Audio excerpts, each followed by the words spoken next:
In the summer of 1944, German generals scoffed at the idea that American armies could keep up the pace. They called U.S. logistics a joke, too slow, too soft, too green for the brutal roads of Europe. But then, a convoy of trucks called the Red Ball Express roared to life, fueling Patton's unstoppable advance across France. Overnight, the laughter died. This is the untold story of how a rolling army of drivers, mechanics, and grit turned the tide of war and proved that in modern battle, supply lines win victories. In the summer of 1944, as the Allies broke out of the Normandy hedgerows and thundered across France, a different kind of battle was about to begin. One fought not with tanks and guns, but with gasoline, grit, and the relentless hum of engines. For months, German generals had watched the American war machine with a mixture of contempt and curiosity.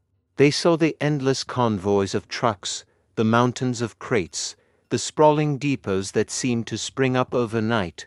To them, it was all excess, wasteful, and disciplined, and, above all, unsustainable. In Berlin, high command officers joked that the Americans would drown themselves in their own abundance before they ever reached the German border. Let them come, one general sneered. Their trucks will break down, their men will get lost, and their tanks will run dry. The roads of France will swallow them whole. The myth of German logistical superiority was deeply ingrained. The Wehrmacht had conquered Europe on a shoestring, improvising supply lines, commandeering local resources, and relying on the discipline of its troops. The Americans, by contrast, seemed soft, dependent on comfort, obsessed with quantity over quality. But as the summer wore on, the laughter began to fade. The American advance, led by the audacious General George S. Patton, was moving faster than anyone had predicted. Patton's Third Army, unleashed after the breakout at Avranches, was racing eastward, liberating town after town, capturing thousands of prisoners, and threatening to encircle entire German armies. The only thing that could stop him was fuel, and that, the Germans believed, was inevitable. What they didn't know was that behind Patton's tanks, a new kind of army was forming, an army of drivers, mechanics, dispatchers, and logisticians. Their weapon was the truck. Their mission, to keep the spearhead supplied, no matter the cost. They called it the Red Ball Express. The Red Ball Express was born out of desperation and ingenuity. In August 1944, as the front lines surged forward, the Allied supply system began to buckle. The ports of Normandy were clogged, the railroads destroyed, and the depots left far behind. Patton's tanks were burning through fuel at a staggering rate, over 350,000 gallons a day. Without a solution, the advance would grind to a halt, and the Germans would have time to regroup. The answer came in the form of a simple, audacious idea: create a non-stop convoy system, running day and night, from the beaches of Normandy to the front lines. The route would be marked with Red Ball signs, flags, and even painted circles on the road so that drivers could follow it without stopping. Only Red Ball trucks were allowed on the route, and they had priority over all other traffic. The goal was simple: move as much fuel, ammunition, and food as possible, as fast as possible. It was a logistical gamble unlike anything the U.S. Army had ever attempted. The Red Ball Express would eventually involve over 6,000 trucks, 9,000 drivers, and 23,000 support personnel. Most of the drivers were young, many barely out of high school. A large number were African American soldiers, serving in segregated units, who would become the unsung heroes of the campaign. They drove in shifts, sleeping in their cabs, eating cold rations, and braving enemy fire, bad roads, and exhaustion. The convoys became a lifeline for Patton's Blitz. Each day, thousands of trucks roared down the highways of France, engines straining under heavy loads, headlights blacked out to avoid German aircraft. The roads were a chaos of mud, dust, and wreckage. Drivers navigated by instinct, memory, and the ever-present red ball signs. There was no time for rest. The motto was simple: keep them rolling. For the Germans, the sight of the Red Ball Express was both bewildering and terrifying. Prisoners spoke of endless lines of trucks stretching to the horizon, moving with a speed and discipline that defied every stereotype. German officers, once so confident in their own logistical prowess, began to realize that they were facing an enemy unlike any they had fought before. The American supply system was not just keeping up, it was accelerating. Patton himself understood the importance of logistics better than most. He famously said, "My men can eat their belts, but my tanks have got to have gas." He pushed his staff relentlessly, demanding ever faster deliveries, ever bolder solutions. When fuel ran low, he sent his officers to scrounge from other units, to beg, borrow, or steal whatever was needed. The Red Ball Express became his secret weapon, a rolling, roaring testament to American ingenuity and determination. But the story of the Red Ball Express is not just one of numbers and machines. It is a story of people, of young men thrust into a world of chaos and danger, of camaraderie forged on the open road, of courage in the face of exhaustion and fear. The drivers faced constant threats, German ambushes, strafing runs by enemy aircraft, mines, and the ever-present risk of accidents. The roads were narrow, winding, and often clogged with refugees and retreating enemy troops. Yet the convoys kept moving, day after day, night after night. One driver, Private First Class James Redmore, later recalled, "We drove until we couldn't see straight. Sometimes we'd go 48 hours without sleep, but we knew if we stopped, the tanks would stop, and if the tanks stopped, the Germans would be waiting." By September 1944, the Red Ball Express was delivering over 12,000 tons of supplies a day. Patton's advance continued, pushing the Germans back across the Seine, liberating Paris, and driving toward the German border. The laughter in Berlin had long since died. The myth of American logistical incompetence was shattered, replaced by a grudging respect and, in some quarters, outright fear. The Red Ball Express was more than just a supply line. It was a living, breathing artery that pulsed with the energy of a nation at war. Every mile of road, every gallon of fuel, every crate of ammunition represented the combined might of American industry and the determination of its people. The convoys became legendary among the troops at the front. Soldiers would cheer as the trucks rolled in, knowing that each delivery meant another day of fighting, another chance to push the enemy back. But the reality behind the legend was grueling. The drivers of the Red Ball Express faced a relentless grind. The roads were often little more than muddy tracks, churned up by rain and the constant passage of heavy vehicles. Bridges had been blown by retreating Germans, forcing the convoys to detour for miles, or wait for engineers to throw up makeshift crossings. At night, blackout conditions made navigation treacherous. Headlights were covered, and drivers relied on the faint glow of cat's eye, small reflective markers placed along the route. Accidents were common, and the wrecks of trucks sometimes lined the ditches, grim reminders of the dangers. Fatigue was a constant enemy. Many drivers went days with only a few hours of sleep, grabbing rest whenever they could. Some took to tying a string from their wrist to the steering wheel, so that if they nodded off, the sudden slack would jerk them awake. Others chewed coffee grounds or smoked endless cigarettes to stay alert. The pressure to keep moving was immense. Delays could mean disaster at the front.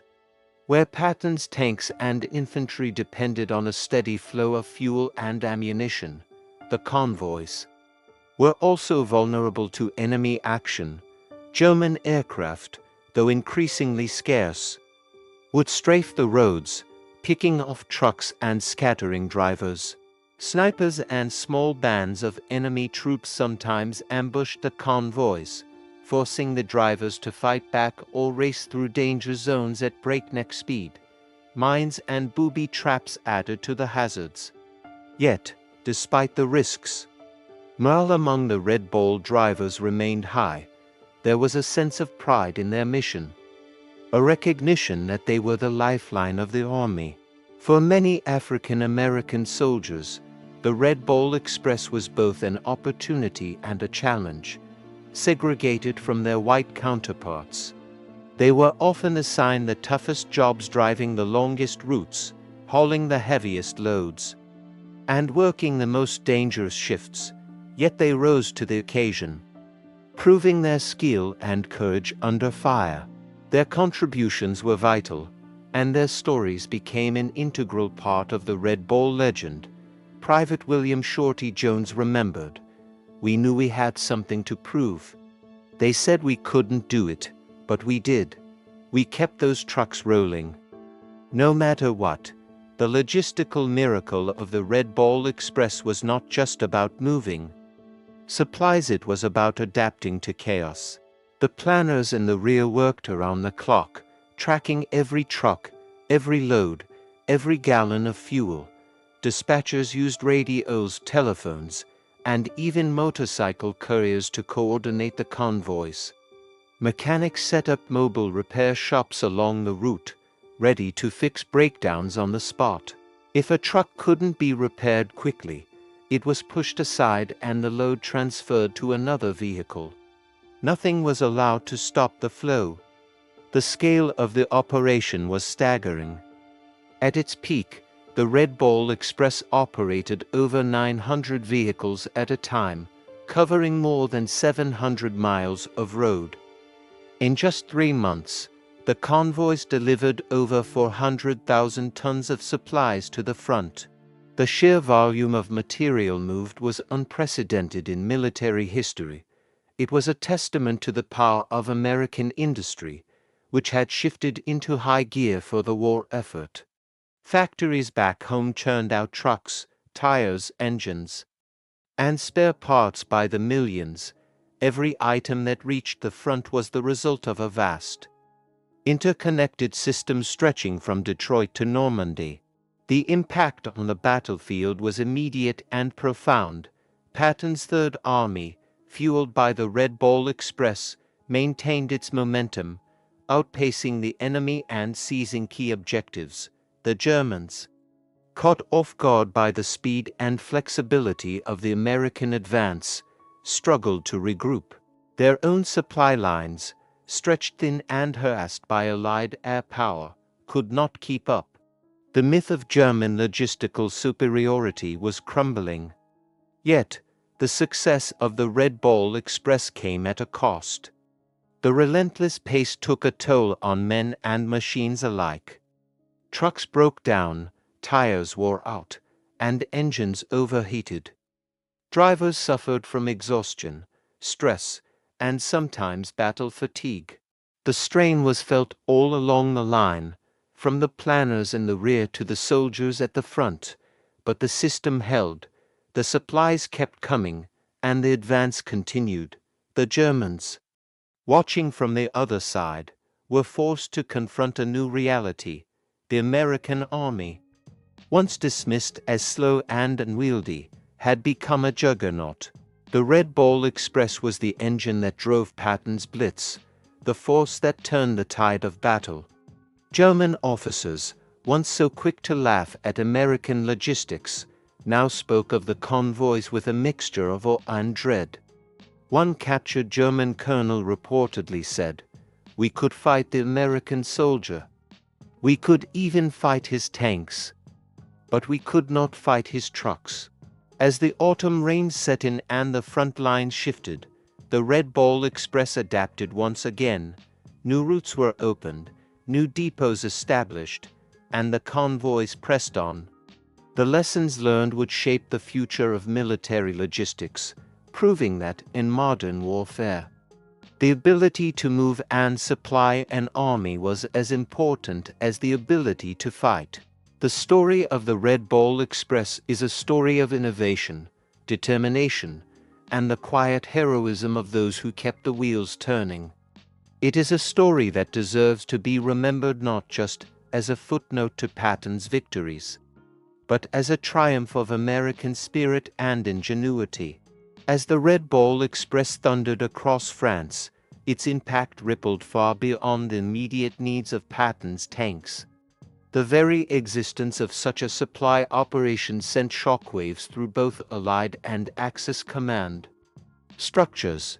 For the Allies, it was a revelation, a living demonstration that American logistics could not only keep up with the fastest advances in military history, but could actually drive them. For the Germans, it was a nightmare realized. Their intelligence officers, who had once dismissed American supply lines as a weak link, now reported with growing alarm on the endless convoys pouring across the French countryside. The Red Ball Express became a symbol of American adaptability. When bridges were blown, engineers built new ones in hours. When roads turned to mud, bulldozers and graders worked around the clock to keep the convoys moving. When enemy action threatened, military police and armed escorts rode shotgun, ready to defend the precious cargo. The system was not perfect. There were bottlenecks, breakdowns, and moments of chaos, but the sheer will to overcome obstacles was unmistakable. The drivers themselves became legends among the troops. They were known for their daring, their resourcefulness, and their ability to improvise. Some would drive for days on end, swapping seats with a buddy while the truck barreled down the road. Others became experts at quick repairs, patching up engines and tires with whatever materials they could find. The camaraderie was intense. In the face of exhaustion and danger, the drivers looked out for each other, sharing food, cigarettes, and stories from home. Private Leroy Williams, a Red Ball driver from Alabama, recalled, "We were all in it together. Didn't matter where you came from or what color you were on the road, you were family. If a truck broke down, everyone stopped to help. If you got lost, someone would find you. We had each other's backs." The Red Ball Express also became a proving ground for African American soldiers, who made up nearly 75% of the drivers. In a segregated army, these men were often denied combat roles. But on the Red Ball, they were indispensable. Their performance shattered stereotypes and won the respect of their peers. Many would later say that the experience changed their lives, giving them a sense of pride and accomplishment that carried over into the post-war years. The convoys themselves were a sight to behold. Long lines of trucks, each marked with the distinctive Red Ball insignia, snaked across the landscape. The roads were alive with the sounds of engines, horns, and shouted instructions. At night, the convoys moved in near total darkness, headlights covered, guided only by the faint glimmer of cat's eyes and the memory of the route. The risk of accidents was ever present, but the drivers pressed on, driven by the knowledge that the fate of the army depended on their efforts. The logistical challenges were immense. Fuel was the lifeblood of the advance, and every drop had to be accounted for. Dispatchers tracked each truck, each load, each delivery. Mechanics worked around the clock to keep the vehicles running. Spare parts were in constant demand, and supply officers became masters of scrounging and improvisation. The entire system was a delicate balance, one that required constant attention and adjustment. The Red Ball Express was not without its critics. Some officers complained about the wear and tear on vehicles, the strain on drivers, and the occasional confusion on the roads. There were accidents, delays, and moments of frustration, but the results spoke for themselves. The supplies kept flowing, the advance continued, and the Germans were forced to retreat. For the men at the front, the arrival of a Red Ball convoy was a cause for celebration. Soldiers would line the roads, cheering and waving as the trucks rolled by. The drivers became minor celebrities, greeted with gratitude and admiration. They brought not just fuel and ammunition, but a sense of hope, a reminder that the army was not alone, that the vast machinery of American industry was behind them every step of the way. The Germans, meanwhile, watched in disbelief. Their own supply lines were stretched to the breaking point. Harassed by Allied air attacks and partisan sabotage, fuel shortages became critical, forcing tanks and vehicles to be abandoned. Ammunition ran low, and rations grew scarce. The contrast with the American system was stark. Where the Germans saw scarcity and desperation, the Americans projected abundance and confidence. Captured German officers were often interrogated about their impressions of the Red Ball Express. Many admitted that they had never seen anything like it. One colonel reportedly said, "We could not believe the Americans could move so much, so fast. It was as if the trucks never stopped coming. We realized then that we could not win." The Red Ball Express also had a profound effect on the morale of the American army. The knowledge that supplies would arrive, no matter how far or fast the advance, gave commanders the confidence to take risks and push forward. Patton himself was relentless, urging his men to keep moving, to exploit every opportunity.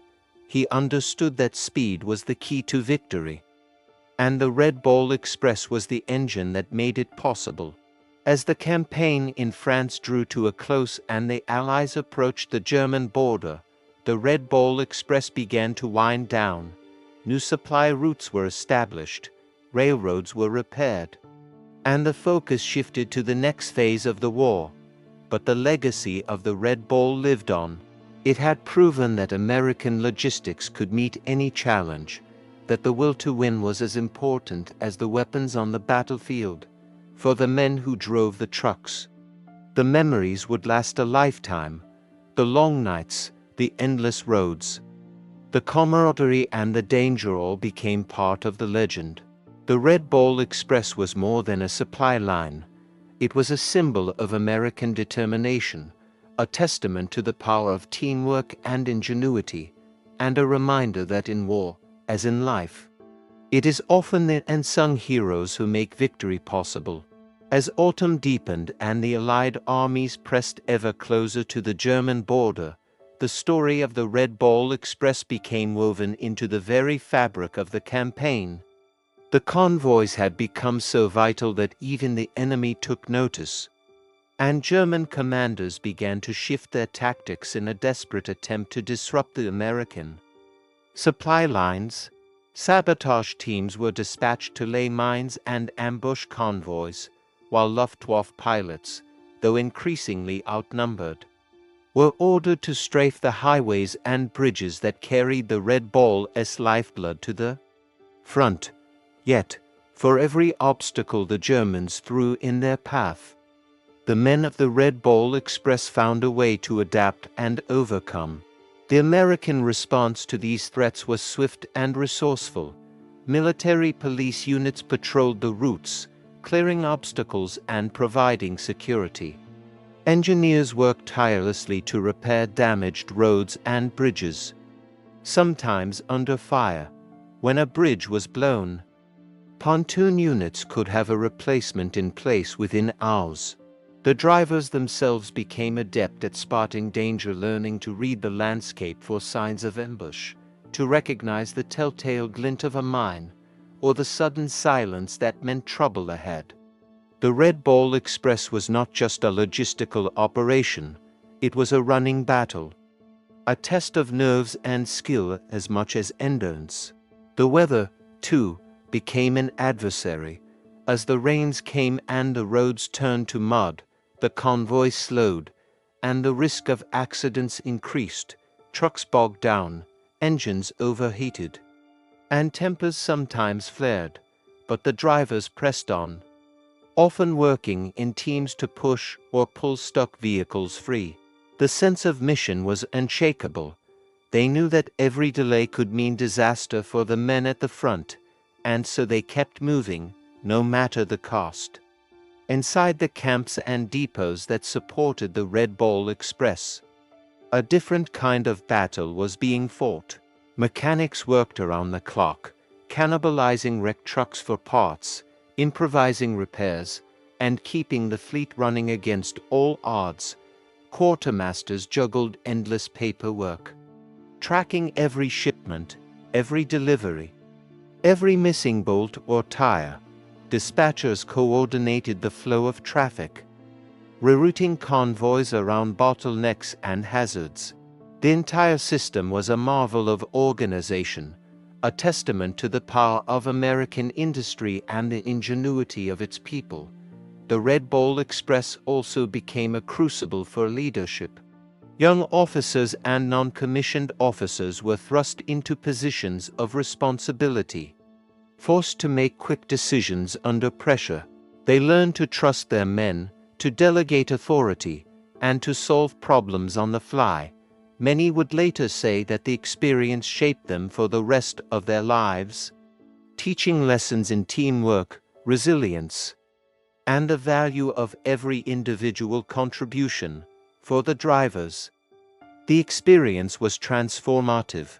Many had never left their hometowns before the war, and now they found themselves racing across a foreign land, facing dangers they could never have imagined.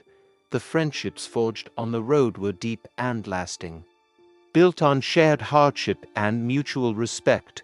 The stories they told of close calls, of daring rescues, of laughter in the face of exhaustion became part of the lore of the Red Ball Express.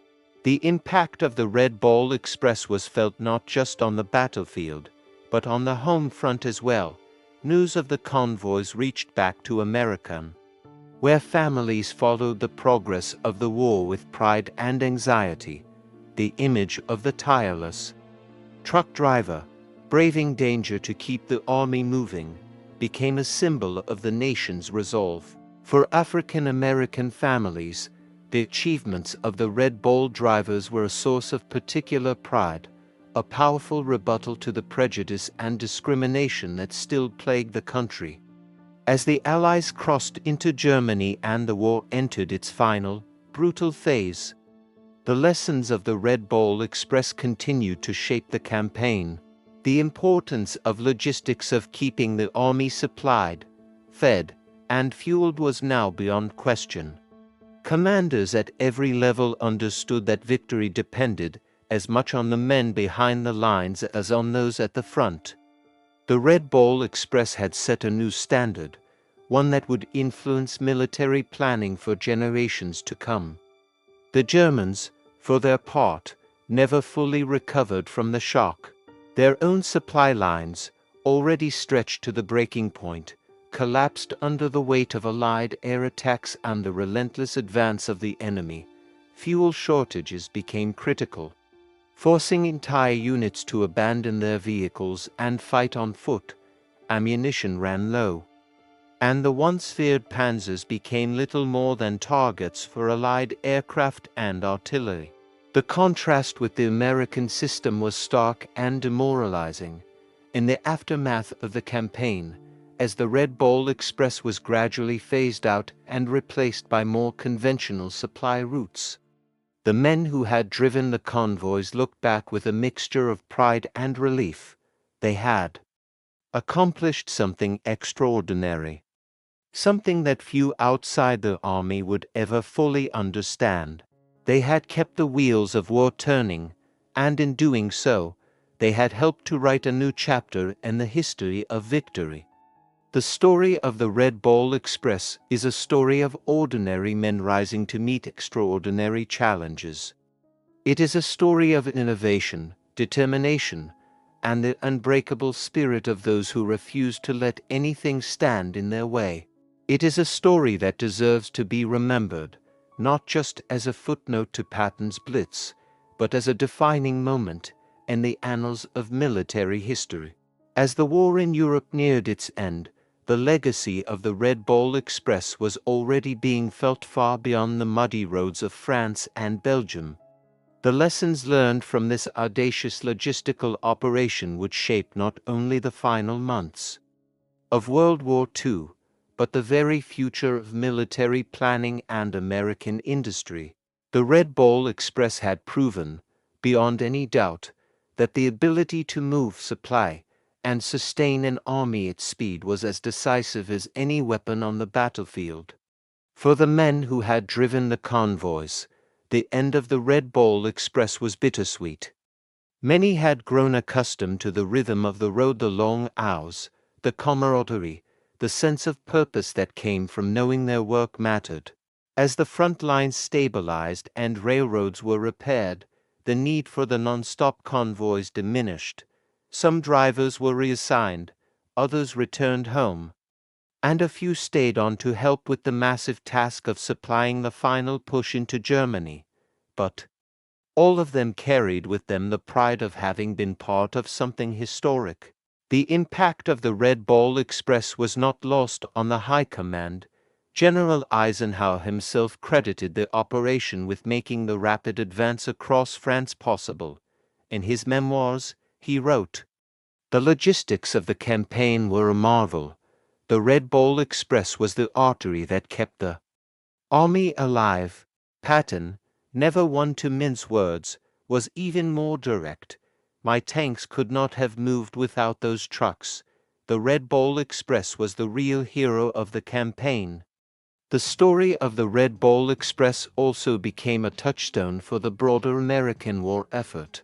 It was a symbol of what could be achieved when people from all walks of life, black and white, north and south, city and country, came together for a common purpose. The drivers, mechanics, and support crews who made the operation possible were drawn from every corner of the United States. Their success was a testament to the power of diversity, teamwork, and the uniquely American spirit of innovation. For many African American veterans, the Red Ball Express was a turning point. Their service and sacrifice helped to challenge the prejudices of the time and laid the groundwork for the civil rights movement that would follow.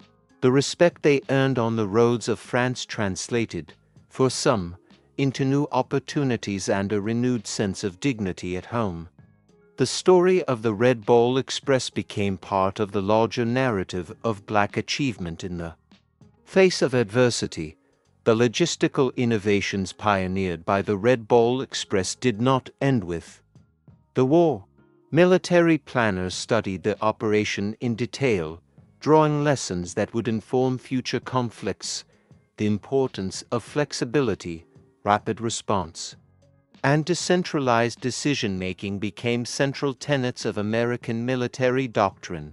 The use of dedicated supply routes, priority traffic systems, and mobile repair units would be seen again in Korea, Vietnam, and beyond.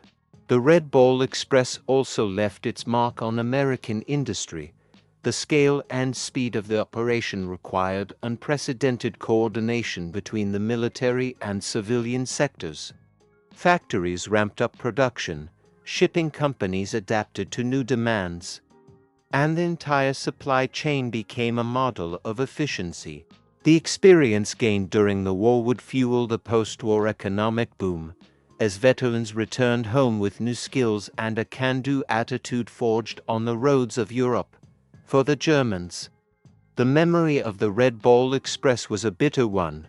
In the aftermath of defeat, many officers reflected on the role that logistics had played in their downfall. They had underestimated the Americans, dismissing their abundance as a weakness rather than a strength, the endless convoys of trucks, the mountains of supplies. The relentless pace of the advance had combined to overwhelm the once mighty Wehrmacht. The laughter that had greeted the first reports of American logistics had long since faded, replaced by a grudging respect and, in some cases, outright envy. In the years that followed, the story of the Red Ball Express faded from public memory, overshadowed by the more dramatic tales of battles and generals. But for those who had been there, the memories remained vivid. The long nights, the endless roads, the sense of being part of something larger than themselves all became part of the legacy of the greatest supply operation of the war. Today, the Red Ball Express stands as a testament to the power of logistics, the importance of teamwork, and the enduring spirit of those who keep the wheels turning. It is a reminder that victory is not won by heroes alone, but by the countless men and women who labor in the background, unseen and unsung, yet essential to every triumph. As we look back on the story of the Red Ball Express, we are reminded that the true measure of an army is not just its firepower, but its ability to adapt, to innovate, and to persevere in the face of adversity. The men of the Red Ball Express did all of that and more. They turned the laughter of their enemies into silence, and in doing so, they helped to shape the outcome of the greatest conflict in history. As the guns finally fell silent across Europe and the world began to take stock of the war, as true cost, the story of the Red Ball Express remained etched in the memories of those who had witnessed its power. For the German generals who had once laughed at the supposed chaos and excess of American logistics, the lesson was now painfully clear. The Red Ball Express had not only fueled Patton's Blitz across France, it had shattered the myth of Allied weakness and proven that, in modern warfare, victory belonged to those who could keep their armies moving. In the months and years that followed, historians and military leaders alike would point to the Red Ball Express as a turning point in the art of war. It was studied in staff colleges, written about in memoirs, and remembered in the quiet reunions of veterans who had driven those long, dangerous miles. The operation's success was not just a matter of numbers, though the numbers were staggering. It was about the spirit of the men who refused to let mud, fatigue, enemy fire, or even their own doubts stop them from delivering what was needed, when it was needed most. For the United States, the Red Ball Express became a symbol of what could be achieved when ingenuity, determination, and sheer willpower were brought to bear on a seemingly impossible problem. It was a story of ordinary Americans, black and white, from every background, rising to meet an extraordinary challenge. Their efforts helped to end the war sooner, save countless lives, and set a new standard for what military logistics could accomplish. The legacy of the Red Ball Express endures to this day. Its lessons are taught to new generations of soldiers and logisticians. Its spirit lives on in every convoy, every supply drop, every mission where the difference between success and failure comes down to the ability to adapt and overcome. The laughter of the German generals, once so confident and dismissive, has long since faded into history. In its place stands the quiet pride of those who kept the wheels turning, who proved that the true engine of victory is not just found on the battlefield, but on the endless roads that lead to it. And so, as we remember the Red Ball Express, we honor not just a logistical miracle, but a testament to the power of unity, perseverance, and the unbreakable resolve of those who serve behind the scenes. The next time you see a convoy rolling down the highway, think of those men driving through the night, braving every danger, and changing the course of history, 1 mile at a time. If you were surprised by the story of the Red Ball Express, imagine what other secrets history is hiding. Hit subscribe and ring the bell for more untold WWII stories. What do you think was the most underrated part of the Allied victory? Drop your thoughts in the comments below and join the conversation.